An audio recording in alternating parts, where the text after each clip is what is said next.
Alhamdulillahirabbil alamin wassalatu wassalamu ala sayyidina Rasulillah Muhammad bin Abdullah wa ala alihi washabihi wa man wala. Rabbi shrah li sadri wa yassir li amri wahlul 'uqdatam min lisani yafqahu qawli. Amma ba'd. Alhamdulillah, segala puji bagi Allah Subhanahu wa taala, memberikan nikmat iman, nikmat Islam, nikmat hidayah, nikmat sehat wal afiat, nikmat bisa hadir di pengajian yang diadakan setiap Jumat malam Sabtu. Semoga bisa bermanfaat bagi kita semua, insyaallah. Diampuni semua dosa kita, diterima amal ibadah kita, dikasih panjang umur, sehat walafiat, dan mudah-mudahan semuanya daripada kebaikan menyeluruh daripada keluarga kita, orang tua kita, anak-anak kita, tetangga kita semua, insyaallah. Amin amin ya rabbal alamin. Kemudian salawat dan salam kepada kita Nabi kita Nabi Muhammad SAW yang akan menjadi sebaik-baiknya umat, yang akan menjadi umat yang mulia, yang insyaallah kita berharap akan syafaat Nabi Muhammad SAW. Kemudian yang kami hormati para habaibna, para asyibna, dan juga para sesepuh yang hadir, dan juga para hadirin semua. Semoga Allah Subhanahu wa taala membalas antum dengan sebaik-baiknya balasan, insyaallah. Amin amin. Dan juga daripada segenap tuan rumah yang membantu daripada berjalannya acara ini, semoga Allah Subhanahu wa taala membalas antum dengan sebaik-baiknya balasan, insyaallah. Amin amin ya rabbal alamin. Kemudian bismillahirrahmanirrahim, sedikit melanjutkan tentang kitab Fathul Ghani Mujib. Bismillahirrahmanirrahim. Qala mu'allif rahimahullah Imam Ali bin Abbas Al-Maliki fi kitab Fathul Ghani Mujib rahimahullah, wa nafa'ana bihi wa kitabihi fi darin amin, wa nafa'ana bihi bi syarihi Al-Habib Muhammad bin Abi Al-Maliki rahimahullah, wa nafa'ana bihi fi darin amin ila an qala bismillahirrahmanirrahim.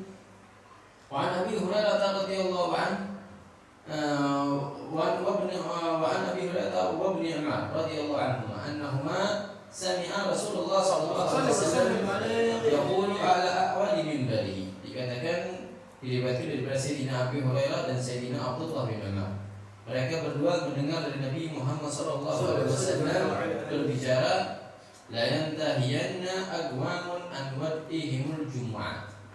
Gantilah daripada kaum-kaum akan meninggalkan daripada salat Jumat.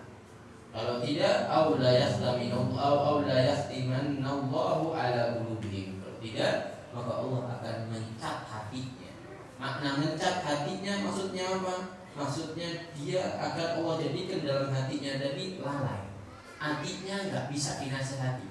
Nah, ketika ada orang yang meninggalkan Jumat dengan sengaja, maka secara enggak langsung hatinya menjadi keras. Kalau sudah hatinya menjadi keras, maka dinasihati model apapun dia tidak akan pernah menerima. Maka hati-hati. Kalau sudah hatinya keras, maka hidayah tidak akan bisa masuk. Gimana caranya mau masuk? Sedangkan hatinya keras. Telinganya mendengar, matanya melihat, tapi hatinya tertutup. Masalah walafiat, karena sholat Jumat adalah wajib hukumnya.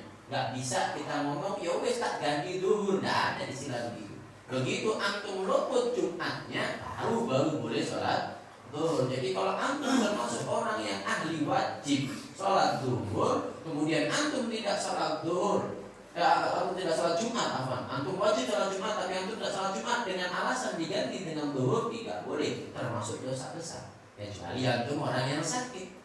Nah, antum orang sakit, antum tidak bisa ke masjid, atau antum udzur syar'i, musafir dan seterusnya, maka antum boleh tidak sholat Jumat, tetapi ya sholat duhur. Jadi jangan dipahami bahwa enggak sholat Jumat enggak apa-apa, yang penting sholat duhur. Enggak.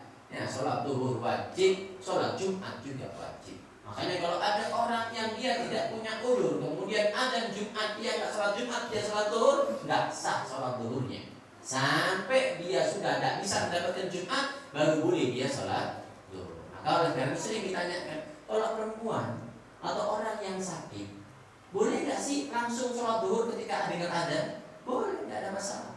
Karena apa? Karena dia tidak wajib sholat Jumat. Yang tidak boleh yang mana? Orang yang wajib sholat Jumat. Misalnya ada fulan yang wajib sholat Jumat, dia nggak punya udzur, tapi tidak bis, Allah seminggu berbaik bis. Wes bosan aku Jumatan puluhan tahun. Nah, ini jangan salah belakangnya. Maksud orang itu nek ndak makan, mati. Ya, mati nanti kisah.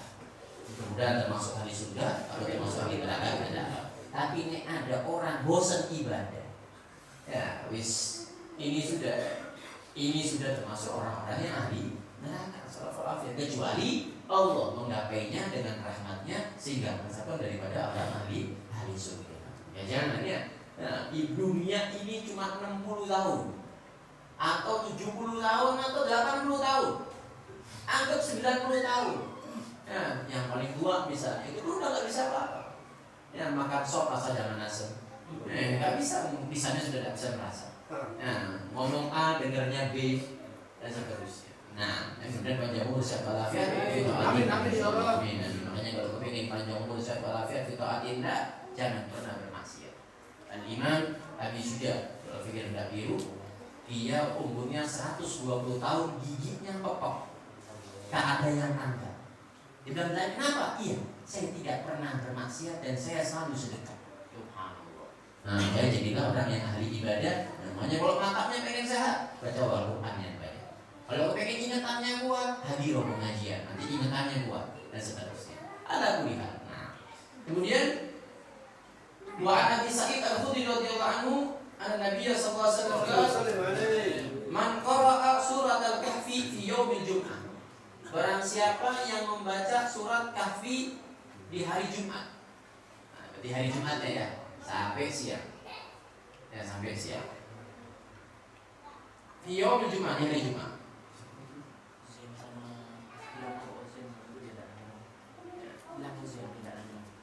Nah, kemudian maka surat Al-Kahfi fi yaumil Jum'ah. Barang siapa yang baca surat Kahfi di hari Jumat.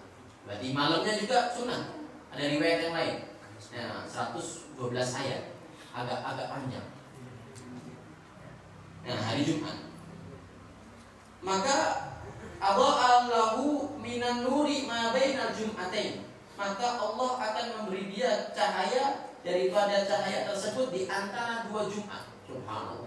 Ya, bahkan dikatakan oleh Imam Syed Abdul Maliki, maka barang siapa yang membaca Allah yuhitu gari'aha binuril rahmah. Allah SWT meliputi orang tersebut dengan cahaya rahmatnya Allah. Wa yashmaluhu bidaw'is sa'adah, dengan cahaya kebahagiaan, dengan cahaya keberuntungan.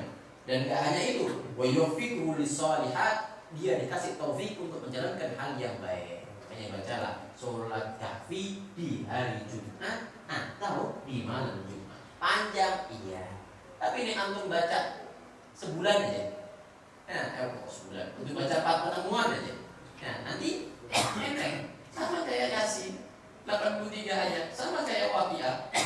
Kalau antum baca rutin, lama-lama nggak kerasa. Ini 112 ayat nih, panjang. Nah, nanti baca sekali panjang, 2 kali panjang, nanti udah mulai apal-apal dikit, jadi pendek. Jadi seakan-akan seperti orang baca Yasin. Orang baca, Masya Allah cahaya. Sudah dapat cahaya di dunia, mungkin di akhirat tidak dapat cahaya. Ya kamu, pasti tidak. Bahkan dalam video yang disebutkan, dan nanti insya Allah SWT akan kasih dia cahaya di alam kuburnya. Makanya yudhi'u lahu yawmal qiyamah. Allah SWT memberi dia cahaya di hari kiamat. Bahkan dalam riwayat yang lain, man qara'a al-asr al-awakhir min suratil Kahfi. Orang yang baca 10 akhir daripada ayat di surat Kahfi, usima min fitnatil jannah, min fitnatil dajjal, maka dia dijaga daripada fitnahnya dajjal. Dan fitnah dajjal sudah mulai ada sekarang. Nah, lihat orang sarungan, ganteng, pakai baju takwo, dibilang sampean kok kayak ya sih. Sudah sama ya. Ada orang anak muda rutin ke masjid ke musola, nah, dia mau kaul, karena dia kanan. Nanti lihat anak muda nggak merokokan, megang tasbih, dia bilang waduh, dukun di balik. Karena zaman begitu sudah. Nah, saya lihat ada anak baik, ada orang baik, heran zaman sekarang. Nah, subhanallah, ada orang kalau ada perempuan yang bukan mahramnya, dia nggak berani gandeng, nggak berani lihat, dibilang munafik. Itu munafik ini. Kenapa? Harusnya senang. Lah, ini orang menjauhi maksiat dibilang munafik. Ya munafik apa gitu? Tidak ada. Ya. Nah, orang itu ada namanya munafik, ada namanya mukhalif li syahwat. Munafik itu dia nampak-nampakkan iman tapi dia tidak beriman, itu namanya. Kalau mukhalif li sunnah itu mukhalif li syahwat adalah orang yang membedai hawa nafsunya. Jadi dia yang ngatur dirinya, bukan hawa nafsunya yang ngatur dia. Itu istimewa. Kambing, kambing itu kalau mau kawin tanda kutip itu di jalanan jadi aja. Kenapa? Karena dia dikendalikan oleh hawa nafsu. Lah kan kita ini semua hewan atau manusia? Manusia, maka hawa nafsu kita yang ngatur. Oh enggak boleh. Nah, oh saya mau makan barangnya orang, oh tidak boleh. Nah, makanya oleh karena itu hawa nafsu tidak bisa dihilangkan, bisanya diatur. Nek setan bisa diusir, karena setan itu datang. Kalau hawa nafsu nggak bisa, antum kehilangan nafsu makan mati. Ya apa? Nggak bisa.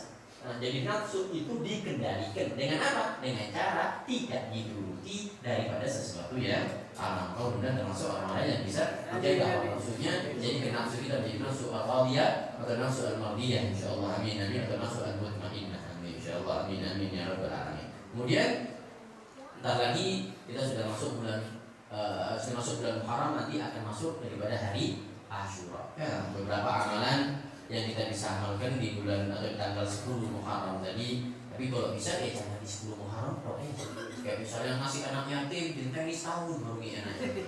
Ya udah. Ya jangan gitu ya. Masih daging dinteni Idul Adha. Ya udah.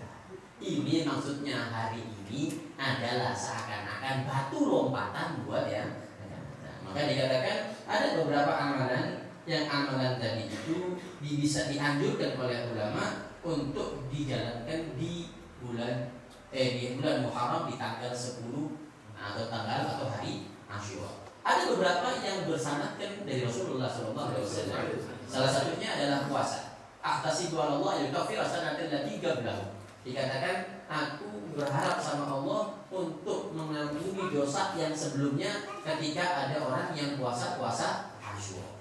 Nah, juga sunnah untuk puasa Tasuknya tanggal 9. Apa hikmahnya? Membedai daripada orang Yahudi. Dulu orang Yahudi puasa Asyura, tapi nanti nggak mau membayar orang Yahudi. Kita nggak mau. Makanya kita ini kalau punya penampilan, punya apa penampilan yang Islam. Nah, ikut Nabi Muhammad SAW. Nah, kemudian juga disunahkan tanggal 11 ya. Jadi 9, 10, 11. Wis nek sing males teman 10. Ya, harus ditawar lagi. Sudah 10 sudah. Nah, kalau agak semangat dikit 9, 10. Ya. Semangat 9, 10, 11. Semangat 13, 14, 15. Ya, jadi biar dapat ayamul bi. Ya, ayamul bi bukan ayamul bet ya. Kalau bet telur, bi apa? Nah, putih ya, atau 13, 14, 15. Apa yang bisa diamalkan? Ya, salah satunya adalah puasa. Ini ada sunnahnya. Wasilaturrahim. Nyambung tali silaturahmi. Ini kapanpun disambungkan. Apa nyambung tali silaturahmi itu? Orang yang mutus kita sambung. Itu namanya nyambung tali silaturahmi. Nek ada orang yang baik, antum sambung, ya apa sih putus? Namanya menyambung benang adalah benang yang putus antum sambung. Kalau ada orang baik antum baiki, namanya balas, bukan nyambung. Jadi kalau ada keluarga khususnya, ya saya bilang di keluarga ya, tak tahu nyoba belas, sopor. Biar dipromosi soporan sampai aneh mas. Gitu ya. Masa wah kasih ya. Nah, tapi kalau disopor tambah ngamuk, sana. Nah, ada orang disopor tambah ngamuk, jangan. Disopor fix. Ya, rate tambah ngamuk nanti. Nah, wasadaqah dianjurkan untuk sedekah. Ya, sedekah kapanpun sunnah. Yang mau di Asyura, Tasu'a, mau di Safar, namanya sedekah sunnah kapanpun. Nah, wal iktisar dianjurkan mandi. Ya, mandi. Nah, ini yang ada dalilnya puasa ya, puasa. Yang lain ini amalnya para salaf. Kemudian al-iktihar, celaan. Ya, celaan juga sunnah kapanpun. Nah, celaan itu 3 kanan 3 kiri. Ada juga ulama yang mengatakan 3 kanan 2 kiri. Rajin. Ada beliau mau pakai yang mana terserah. Celahannya. Waziarah atau alim, ziarah orang alim. Jangan jauh-jauh di tempatnya terus sendiri aja. Orang alim dah, misalnya di Mendalan, ziarah orang alim. Ya, misalnya dia laki, dia di saya cek. Ya, daerahnya masing-masing dicek. Ya, ziarah orang alim. Ya, wajah ada tuh mari kunjungi orang yang sakit. Ini haknya muslim sebenarnya. Kapanpun sunnah. Kunjungi orang sakit. Jadi orang yang sakit dikunjungi. Nah, dikunjungi. Nah, kemudian wabah surat yatim, ngelus kepalanya anak yatim. Ya, namanya. Terus ada yang mengatakan karena dari depan ke belakang begini. Oh, bapaknya ada boleh didus. Kenapa kok didus? Biasanya orang itu kalau melihat itu jauh lebih ta'athur. Jauh lebih terasa. Apalagi dia nyentuh, maka jauh lebih terasa. Harapannya biar nasibnya lebih banyak. Ini kalau stok menggunakan 10.000 stok. Maka kalau bisa, ngasih anak yatim itu ojo eman-eman. Makanya itu setahun sekali tadi ya, enggak. Setahun sekali laporannya enggak apa-apa. Jadi sebelum Muharram, mau beli duit yang banyak buat nyekolahkan anak yatim dari kelas dari 1 tahun. Nanti kasih lagi setahun. Nek ngasih sekolah ya kasih jajan bisa. Jangan sekolah itu. Nah, sekolah juga butuh jajan, butuh bayaran dan seterusnya. Nah, kasih bayarannya sama dikasih jajannya. Dan tujuannya untuk terus saja Pak, untuk lebih terasa. Itu Allah sama. Ya orang itu melihat ada orang sakit, dengar orang sakit itu dia saat itu. Begitu dia melihat orang yang sakit tadi, tak teko. Pas nggak teko dia malah membantu. Makanya kenapa kok pas puasa banyak orang baik? Pas orang puasa banyak orang yang baik, orang sedekah, bagi-bagi takjil dan seterusnya. Padahal dia nggak puasa, yang bagi takjil nggak puasa, coba bagi takjil. Kenapa? Karena dia merasakan laparnya. Allah lapar, ternyata ya aku mau sih nggak punya sih lapar setiap saat. Makanya disuruh megang anak yatim tujuannya adalah untuk ngasih. Nah, sekali lagi perkara ini di Muharram ya sunnah, ya di Safar tetap dia dapat pahala. Nah, wa tausiah alal iyal ini juga ada riwayatnya dan belanjaan itu. Nah, dapat sebenarnya ini contoh saja ya. Jadi misalnya ketika 10 Muharram kalau ada rezeki lebih orang, biar masak ayam, ya biar masak daging, ya nanti anak-anaknya dikasih jajan lebih dan seterusnya. Nah, tausiah alal iyal. Ini ada riwayatnya ya, walaupun dhaif tapi ada riwayatnya. Nah, kemudian juga motong buku.